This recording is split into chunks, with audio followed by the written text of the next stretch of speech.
Ik kreeg de vraag, wanneer kan je het beste naar de Fishdoorbell kijken? Oftewel, wanneer zie je de meeste vis? Nou, meestal zeg ik, kijk vooral tijdens zonsopgang en een beetje bij zonsondergang. Dan zie je de meeste vis. En dat komt omdat vissen tijdens hun migratie roofdieren zoveel mogelijk willen vermijden. Nou, midden in de nacht kunnen vissen zelf al niet zo goed zien en liggen roofdieren zoals de snoepaars, meerval, maar ook de paling op de loer. Nou, overdag kunnen ze wel goed zien, maar ook de roofdieren. Denk dan aan de snoek, de baars, maar ook vogels zoals de vuut, de reiger en de aalscholver. Nou, daarom kiezen vissen doorgaans de schemering om te migreren.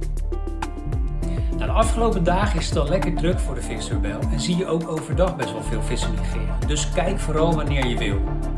Maar vooral in zonsopgang en zonsondergang maak je de grootste kans. Dan weet je dat ook weer.